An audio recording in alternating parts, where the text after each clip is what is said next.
I like that boulder. That is a nice boulder.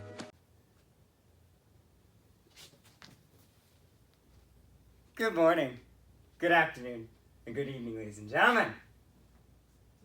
Oh, it's fucking beautiful. Oh, it's beautiful.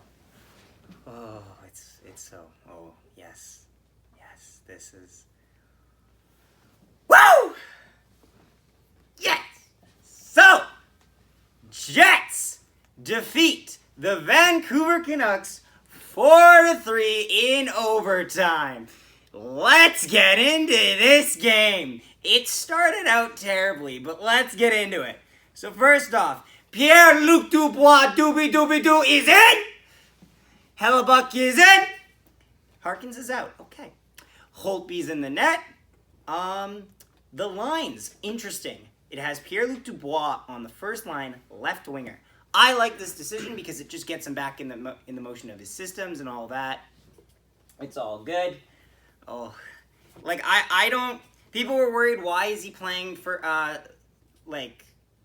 winger? He's playing winger just to get himself reacquainted. I think because he's been off, hasn't been playing in games for a while. This is his third game as a Jet. Oh boy, yeah. Now the wheels are turning. Yep, he is now officially a point per game player with the Winnipeg Jets. Isn't that fucking amazing? It's fucking beautiful. Oh, I didn't even. Yeah, he got 3. He got 3. The mad bastard's a point per game. There we go. Yeah. Anyway, but this pretty much just has it takes a lot of pressure off of Dubois by having him play winger to come back into the roster.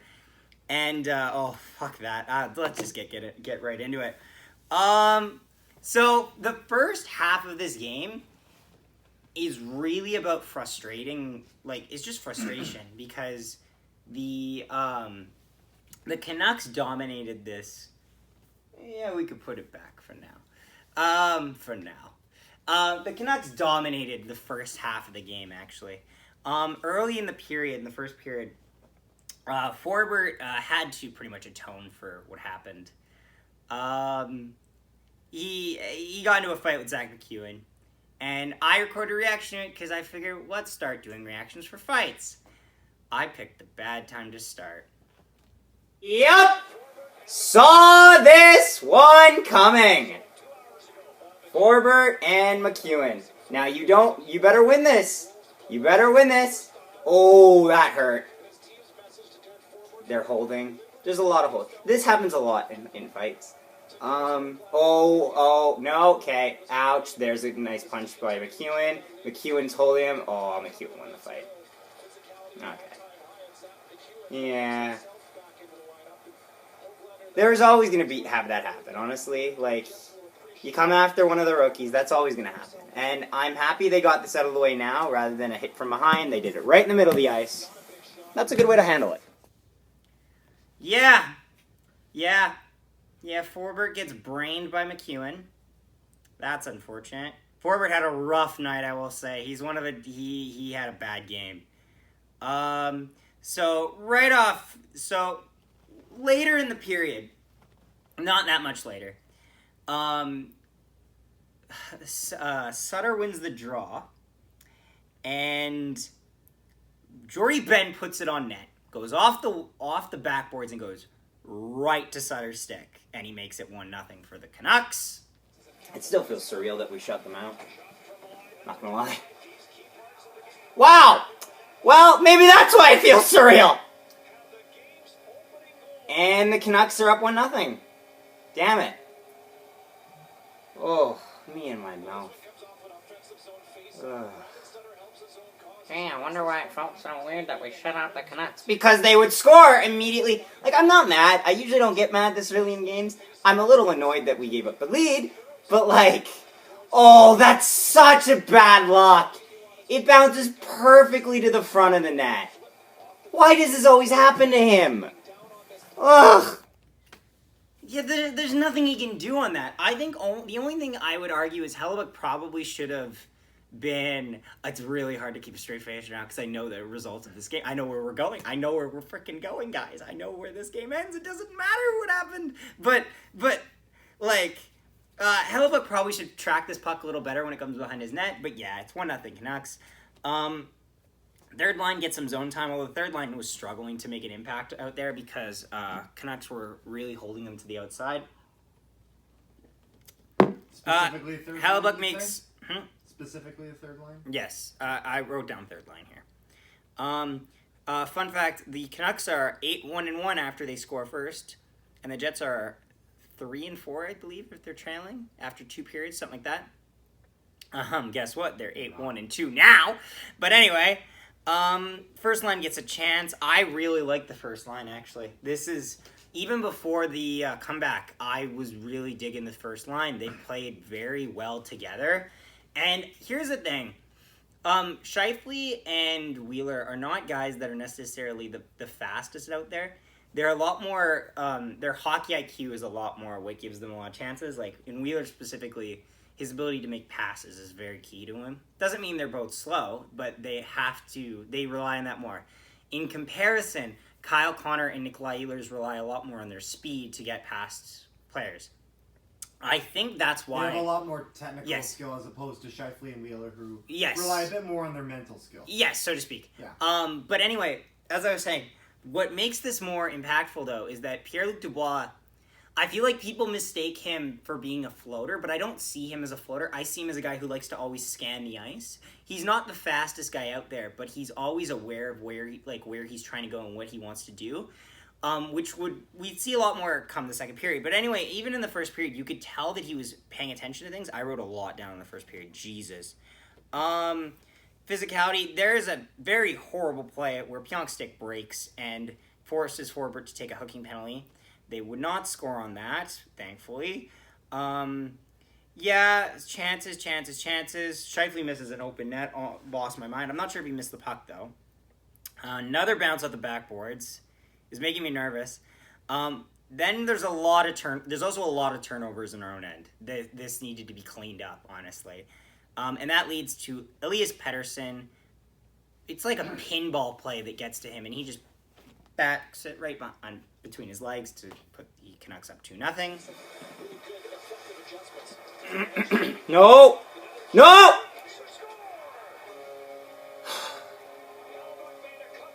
Well, yeah, you've given him like 3 chances in a row. Jesus. Yeah. Like, okay, the only thing I can see here that maybe I'm going to get mad at Hellebuck here is I want to see how the first shot goes off him. Because his rebound control earlier in the game seemed a little spotty. Are you What? How the hell? Okay, cool. We were taking a lot of offsides, which was annoying. Too many passes sometimes on rushes. Yeah, all in all, spotty period in our own end, and too willing to give away possession of the puck. So it was 2-0 after 1. Second period would start. A lot of time in our own end. I saw this as a slight improvement, but even then, there were times where I was genuinely concerned what our defenders were thinking. Like, because let's be honest, this feeling feels freaking amazing. This was not a perfect game by any way, shape, or form. This was a good third period, making up for a so-so second period and a pretty brutal first period. Like, we were outshot pretty badly in the first. But anyway, second period, it felt like we were just getting suffocated in our own zone, too. Ehlers has a great chance. I don't know how this puck stays out. The puck was just going everywhere. And then there's a chance by the first line, doesn't convert, but then Wheeler would find Pierre-Luc Dubois right in front of the net, and...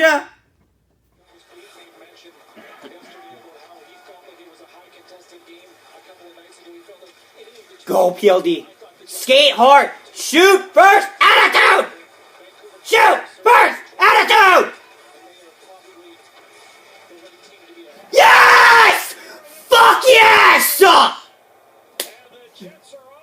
His first. Yes!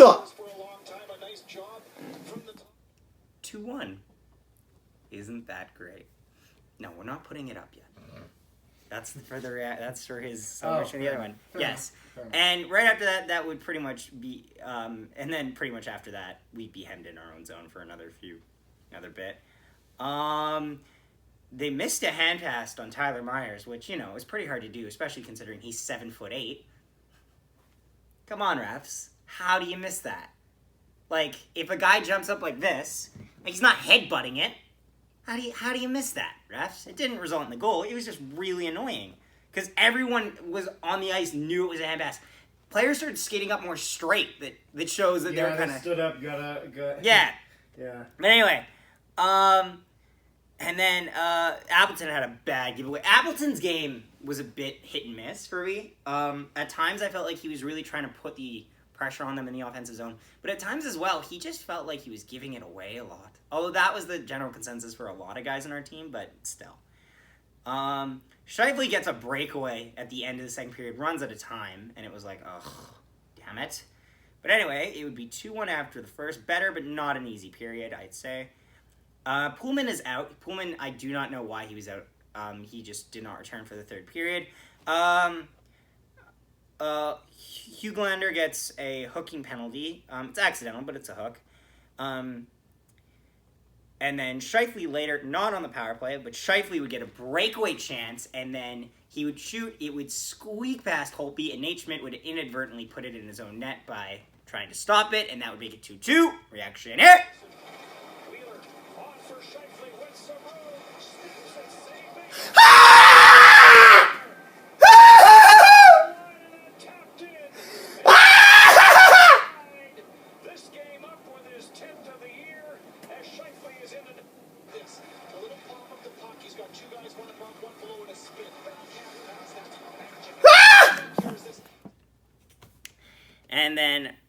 And then after that, Forbert would take another hooking penalty.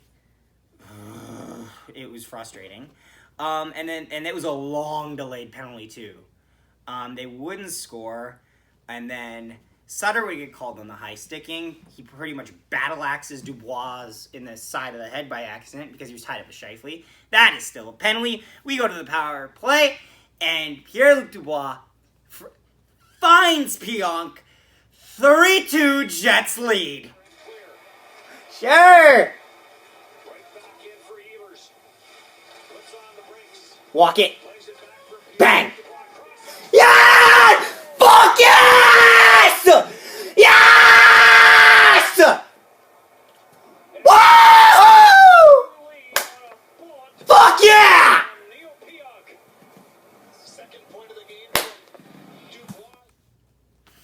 Isn't that glorious? Pionk stays hot, just like Scheifele, by the way. Holtby makes some big saves on Kopp. Beaulieu takes a tough hooking penalty. They kill it off, though. Pettersson puts one off the crossbar. Jesus. Besser gets called for a holding. It was a lukewarm power play after that. I felt like the Vancouver penalty kill with under 5 minutes to go was pressing us, and we weren't really taking that into account at all. Here's a good way to tell if a penalty kill is pressing you. If they send in 2 guys into your end, that means they're pressing you. You never send 2 guys in the offensive zone when you're killing a penalty. Because that just leaves it like a 3-on-2. You don't do that. Vancouver was doing that. That's an alarm bell is ringing here. But anyway, Morrissey takes a delayed game penalty. It's just bad luck. Just misses it. So Canucks pull the goalie for the empty net. Pettersson wires one off Hellebuck's mask, knocks his mask off. Then the next shift, Pettersson again in that slot would score to make it 3-3.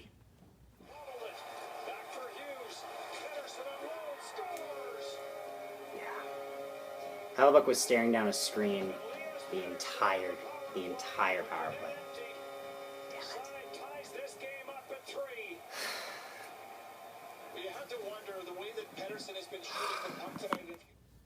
Power play goal as well. And then that would end the third period. And then we would get to the overtime. And yes! Put it back! Put it back! Put that beautiful goddamn thing. Yes, it is! Yes, it is! Play the footage! Skate it. Skate it. Skate it. Skate it. Come on, Dubois. Yeah! Dubois, baby! Dubois! Let's go! Fuck yes! That's Pierre-Luc the fucking Bois! Woo! Yes! Oh, look at that. He fakes like he's gonna go in. Like, goddamn, I feel like celebrating. Like, fuck the Mountain Dew. I want some champagne. Oh, a little bit of the bubbly. I want it. And like, Pierre-Luc Dubois, after a couple chances by the Canucks, made me a little nervous. Pierre-Luc Dubois decides to go one-on-one, says, you know what, I'm not gonna pass. Let's pull an old McDavid and fake the pass to no one. Comes in, walks each shot, he scores. And just like that, Pierre-Luc Dubois became a national hero a citywide hero in the city of Winnipeg. And we all said, you know what, I don't care how many points Ross the Vancouver line gets. Let's fucking go! Grab the champagne. Grab celebrate. the champagne, indeed. Like I said. Ooh. Anyway, this is such a feel-good win because what are the negatives? Oh no, they scored to tie. Who fucking cares? We won in overtime, and all it did was let Pierre-Luc Dubois get one more point. Like, I don't give a fuck that it went to overtime. Like, move over, Jesus. There's a new Messiah in town. I'm just kidding. Like, Jesus, you're good. You're good. You're still number one. He's up there, but you're still number one. Don't worry.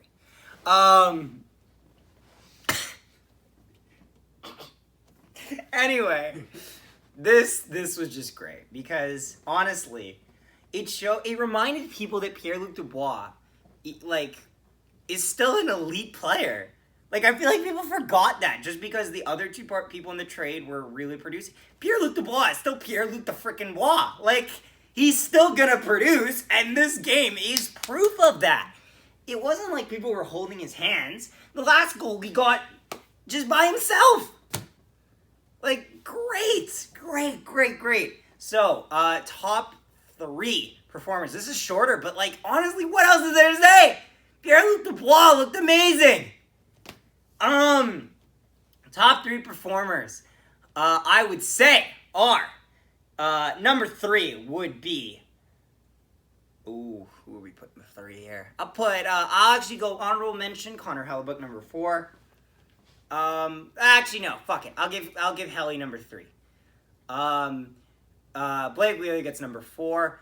Scheifele gets number 2. And you're damn right he gets number 1, Pierre-Luc Dubois. Oh, yeah. Honestly, like, it was just great to see. Like, it's just goddamn amazing. Like, have some goddamn faith. We had some goddamn faith. Have some goddamn faith. Let's go! Like, there's nowhere else to go with this video. Like, I hope you enjoyed watching this because I enjoyed recording it. Yes! Like, goddamn yes! I'm losing my voice, but I don't care because my heart beats strong. Okay, yeah. We swept that little mini-series with the Canucks. Isn't that great? We gave separation to Calgary. You got the piss kicked out of them by Edmonton. It's great. I think we're above 3rd now. That's great.